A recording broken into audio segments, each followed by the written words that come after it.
Ladies and gentlemen, good evening to everybody, and thank you so much for settling down. We're in the midst of a legend.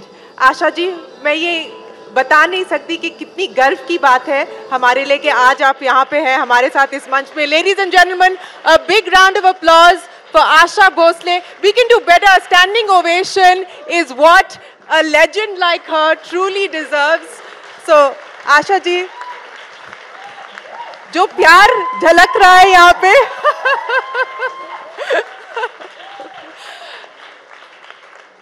मैंने आपको पहले भी कहा था कि आज मैं इतने सारे लोगों से मिली हूँ और जितने भी लोगों ने मुझे बताया कि वो यहाँ आ रहे थे, सबने सबसे पहली बात यही की कि हम आ रहे हैं आशा जी को देखने के लिए. तो आपने देखा कि किस प्रकार का प्यार आपके लिए है. पर मैं शुरुआत करना चाहूँगी आपके जो सफ़र रहा है. आप 8 सितंबर को you're going to be 90, ladies and gentlemen. She's going to turn 90. What a fabulous journey it's been. और आपने हमेशा कहा है कि आप गाना नहीं चाहती थी, आप काम करना नहीं चाहती थी, आप फिल्में नहीं करना चाहती थी, लेकिन फिर भी आशा भोसले ने इतना कुछ कर दिया है, इतना करके भी आप अभी भी रिटायर नहीं हो रही हैं. आप चाहती मैं रिटायर? बिल्कुल नहीं चाहते कि आप रिटायर हो. जब छोटी थी तब ये ठीक है. थोड़ा सा can we get the sound up on Asha ji's mic please? हाँ जी बोलिए. मैं जब छोटी थी गाना तो गाती थी, सीखती भी थी पिताजी से, लेकिन इतना ध्यान नहीं था. ना स्कूल में ध्यान था, ना कुछ किसी चीज़ में. खेल खेल खेल चाहिए और खाना चाहिए. मलाई बहुत खाती थी मैं. मलाई बहुत खाती थी. अभी खाती हैं कि नहीं? खाती हूँ. मलाई खाती हूँ. दूध बहुत पिया है मैंने. और सब लोग बोलते हैं आजकल दूध नहीं पीना चाहिए, तो मैं तो पी चुकी हूँ. और इसीलिए मैं शायद यहाँ आज हूँ. मुझे लगता है वो मलाई जो है वो काम आई है मेरे. फिर उसके बाद पता नहीं हालात ऐसे हो गए कि मैं गाने लग गई. गाना नहीं चाहती थी फिर भी गाने लग गई. पता नहीं नसीब क्या चीज़ है, कुछ पता नहीं. अब हमको नहीं पता होता. फिर मैं गाने लग गई, फिर गाती गई. और आज तक गा रही हैं आप? जी हाँ, आज तक गा रही हूँ. बीच में बहुत बार सोचा कि अभी छोड़ दूँ, अभी बच्चे हो गए हैं तो छोड़ दो. फिर नहीं, तकदीर ही ऐसा झटका मारती थी कि गाना ही पड़ता था. तो इतना नज़दीक कैसे लूँ मैं, मुंह में डालूँ क्या? जरा आवाज़ बड़ी करिएगा. कैन वी थोड़ा सा, अगर आप ऐसे पकड़ें तो शायद बेटर रहेगा. अगर थोड़ा सा, can we just increase the audio please for Asha ji's mic as much as possible. हाँ जी ठीक है. हाँ अभी ठीक. बढ़िया.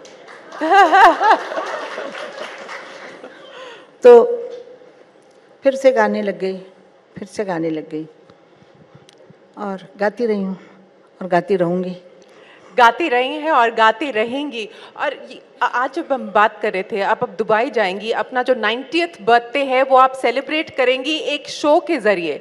और ये 3 घंटे का शो होगा और आप गाने वाले ना ही सिर्फ अपने गाने, पर आपके जो फेवरेट सॉन्ग्स हैं जो आपने नहीं दर्शाए हैं, आपने नहीं गाए, वो भी आप गाएंगी. So tribute to the stars, tribute to the performers of all of these years that you've been performing. तो ये आपने कैसे सोचा कि मैं अब तक परफॉर्म करूंगी और अपने 90th बर्थडे को इस तरह सेलिब्रेट करूंगी? हर नामवर आदमी के पीछे कोई ना कोई होता है. जैसे लोग कहते हैं कि मेरी बीवी मेरा क्या बोलते हैं, एक्सपायर जी एक्सप्रेशन देती है. जी हाँ. और वैसे मेरा बेटा है जो मेरा बैकबोन है, वो मुझे खड़ा रखता है. नहीं तो मैं कभी का मतलब वो हो जाती थी, नर्वस हो जाती, कभी कुछ होते, वो होने नहीं देता है. और ये जो शो है वो उसी का बनाया हुआ है कि उसकी माँ, उसको मैं इतनी प्रिय हूँ कि उसने बोला 90th बर्थडे कोई गाता नहीं है इस उम्र में, और तुम गा रही हो अभी तक, तो मैं ज़ोरदार शो करूँगा, लाइक ब्रॉडवे। हाँ, Like Broadway. Yeah. And that is the tribute that her son, who's here with us, ladies and gentlemen, a big round of applause to him as well.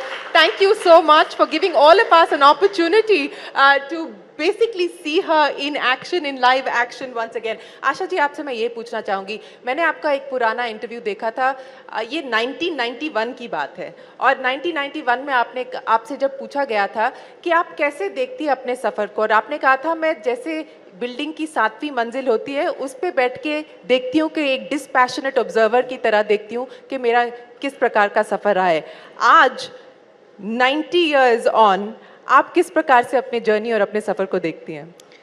असल में देखा जाए तो ये भी हो सकता है कि आदमी कुड़ जाए कि कितना मैंने दुख सहा है, कितना मैंने कुछ किया है, ये वो नहीं करके मुझे ऐसा लगता है कि वाह, इतना कुछ पार करके मैं आई हूँ आज, इतना पार करके आई हूँ कि किसी औरत के लिए नारी शक्ति है, शिव है, शक्ति नहीं है तो शिव भी नहीं है, वो शव हो जाता है। तो शक्ति जो है वो हर औरत में है, हर औरत उसको पहचानती नहीं है। अगर वो अपनी शक्ति जान जाए तो वो बहुत काम कर सकती है। मैं आपको बताती हूँ कि मैं पढ़ी लिखी नहीं हूँ, इतने साल मैं सब मेरा कारोबार चला रही हूँ, मतलब बच्चे बड़े होने तक।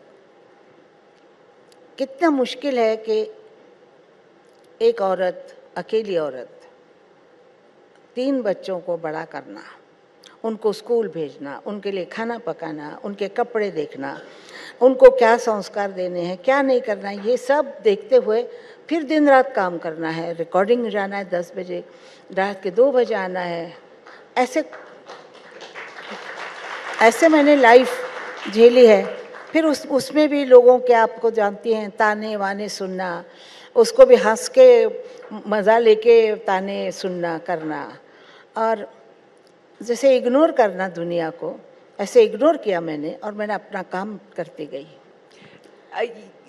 आपने जो कहा है कि दुनिया वाले तो बोलते रहेंगे, दुनिया का काम है बोलना, लेकिन आपने इग्नोर किया और आपको जो करना था वो आपने किया। आपने शक्ति की बात की और कहा कि सब नारियों में ये शक्ति होती है, पहचानने की थोड़ी बहुत देरी लग जाती है। आपको कब पता चला? क्योंकि आपने कहा you were a single mother, आपने फाइनेंशियली अपना जो थे अपनी इंडिपेंडेंट थी काफ़ी बिगनिंग से, तो आपने ये जो शक्ति थी, आपको कब ये महसूस हुआ कि मैं कुछ भी कर सकती हूँ?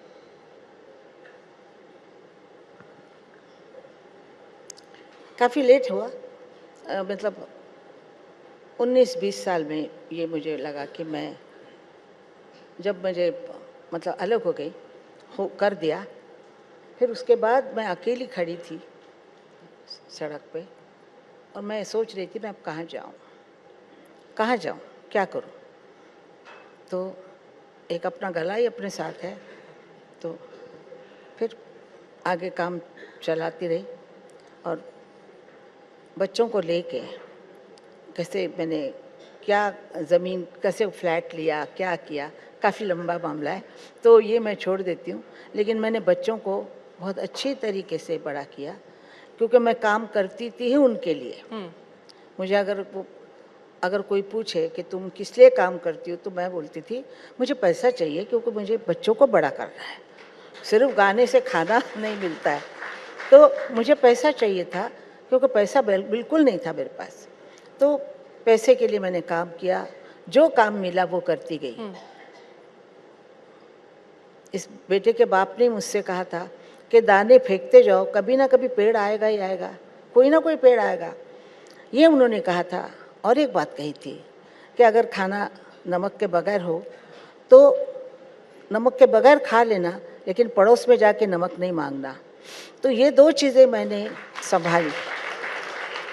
इन 2 चीज़ों से मैंने किसी के सामने कभी भी हाथ नहीं फैलाया, काम के लिए भी नहीं हाथ फैलाया, और काम करती गई। बस मैं बोलती थी कि पैसा मिले चाहे नहीं मिले, मैं गाऊंगी ज़रूर, कोई ना कोई पेड़ ज़रूर आएगा।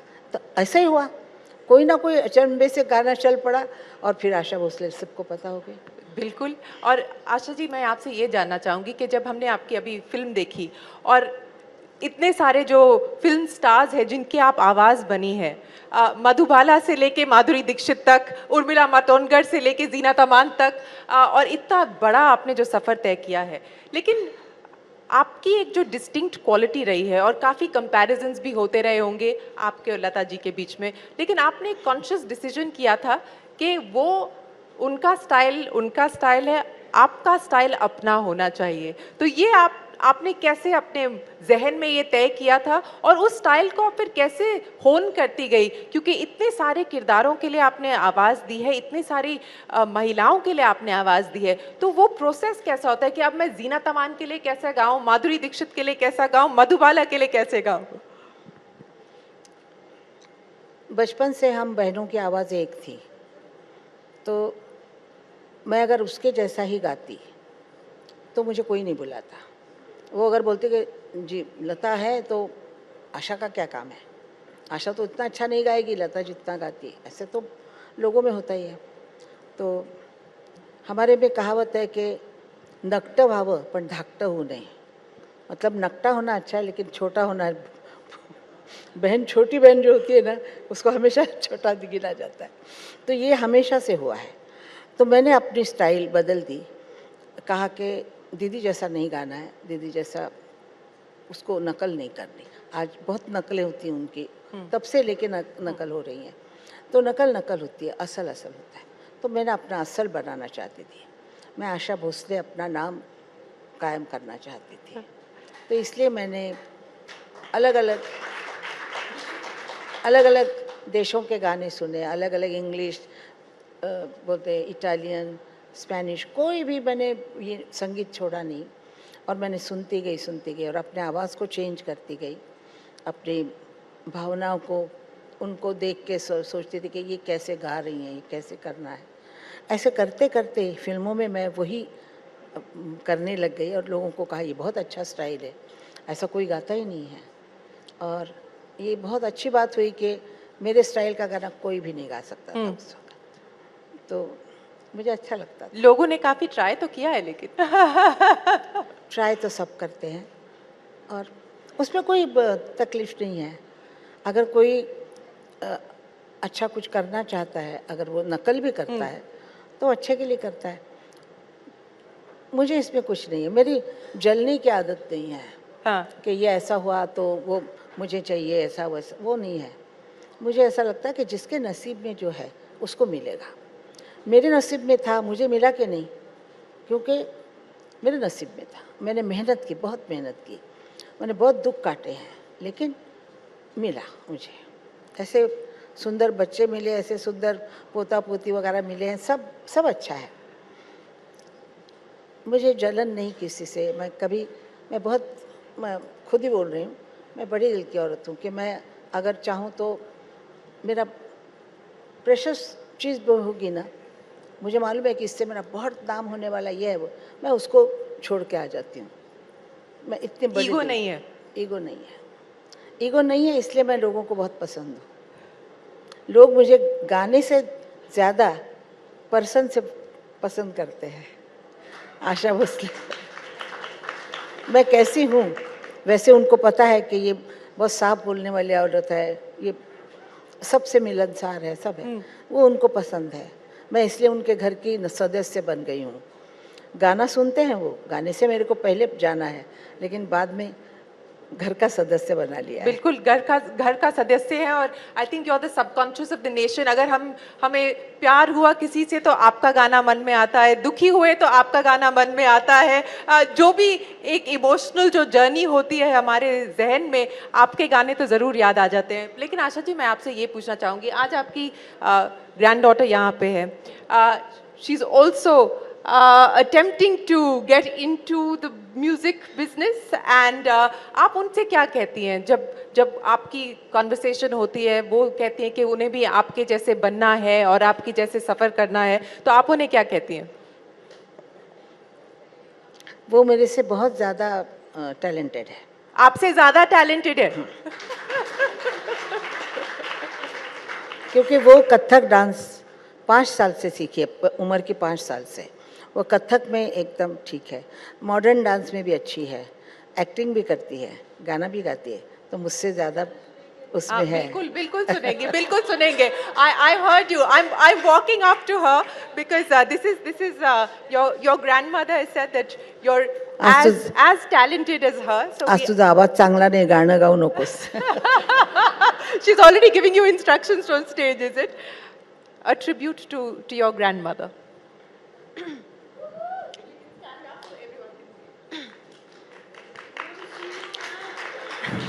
नमस्कार। तो ये गाना एक्चुअली मेरे ग्रैंड आंट लता जी का है और ये भी मेरे दिल के बहुत करीब है क्योंकि इन दोनों से कोई कनेक्शन मिल जाता है फिर।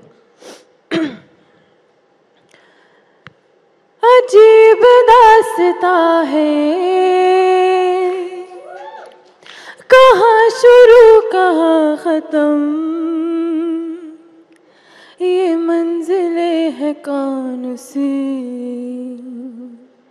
ना वो समझ सके न हम, ना वो समझ सके न हम। Thank you. Thank you so much for being such a sport. Asha ji, पास हो गई? अभी अभी उसको तराशना है। तराशना है। आप अभी भी रियाज करती हैं, रोज रियाज करती हैं? जी बिल्कुल। कितने घंटे करती हैं आप रियाज? मैं जब मन में आए, जब जैसे वक्त होता है ऐसे बैठ जाती हूँ। रात को 12 बजे भी बैठती हूँ और सुबह 7 बजे उठती हूँ, कभी 5 बजे उठती हूँ। मेरा ऐसा बंधन नहीं है कि मैं अभी सुबह ही करूँ या रात, कभी भी बैठती हूँ। हाँ। मेरे नौकर बहुत तंग आ गए मेरे से। जब देखो गाती रहती है, जब देखो ताने गाती मारती रहती है। पर ये मैं आपसे पूछना चाहूंगी, आप एक थोड़ी रेबेलियस भी रही हैं। आप बहुत रही हैं, बहुत रेबेलियस रही हैं कि आपकी मम्मी ने कहा था कि बाल नहीं काटने चाहिए, लेकिन आप जब बचपन में आप खुद ही गई और बाल कटवा के वापस आ गई। 13 साल की थी। 13 साल की थी। और नाना चौक में कोई उस वक्त, तो आज से कितने साल पहले, मतलब 44-45 की बात है, तब तो औरतों के लिए कोई दुकान होता ही नहीं था बाल काटने का, कुछ नहीं था ना, अभी जैसा है सैलून वालून। तो उस वक्त मैं बाजू में एक क्रिश्चियन आदमी का दुकान था, डेबेलो करके, उसके दुकान में सब आदमी लोग बैठे दाढ़ी वाड़ी कर रहे थे, तो मैं जाके अपने बाल कटवा के आ गई। माँ ने इतना मारा है मेरे को, बहुत मारा। मैंने कहा आ जाएंगे बाल, तो क्यों मारती है मेरे को। और उस टाइम सभी लोग वाइट साड़ीज पहनती थी, लेकिन आपने डिसाइड किया था कि आप कलर पहनेंगी। मुझे अच्छे लगते colour, light pink, baby blue, जैसे स्काई होता है ऐसे कलर बहुत अच्छे लगते हैं और मैं पहनती थी। लेकिन हमारे घर में सब दीदी वगैरह सब सफ़ेद पहनते थे, बॉर्डर वाली साड़ी। तो Asha Bhosle is a colourful personality. जी। और आपसे ये मैं पूछना चाहूँगी कि आपका जो आपके साथ जिन्होंने गाया है, 900 गाने गाए मोहम्मद रफ़ी साहब ने आपके साथ, और आपके फेवरेट सिंगर रहे हैं। एक अगर कोई गाना हो जो आपके सफ़र को कैप्चर करता है, वो बताइए। जो आपका कोई फेवरेट गाना हो, या जिससे आप अभी भी इंस्पायर होती हैं, जिसको आप सुन के मूव होती हैं। कोई भी गाना। वैसे मेरे किशोर से ज़्यादा आप किशोर जी का गाना। इतने गाने एकदम से कोई याद नहीं आता है, तय करना चाहिए, पहले लिखना चाहिए।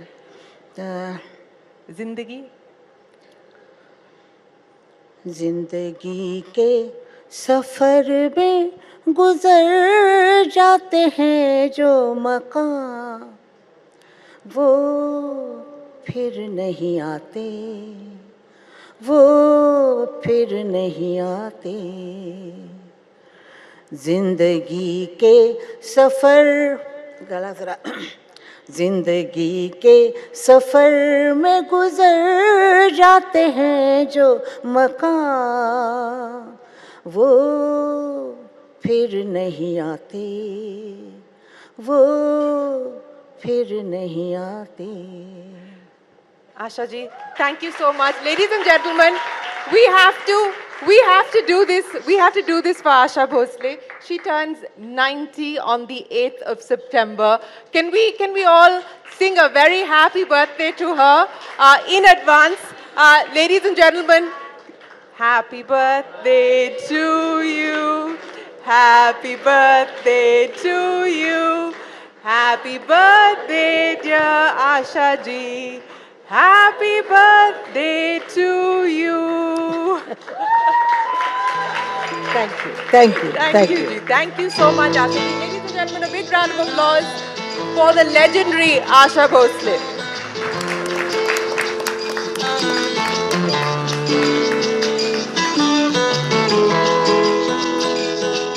तो थैंक यू आप लोगों ने मुझे यहाँ बुलाया और आप आई यहाँ पर। प्रेसिडेंट साहब के हाथ से मुझे अवार्ड मिला है, इसलिए मैं बहुत शुक्रगुजार हूँ और बहुत आपकी आभारी हूँ और आई लव यू।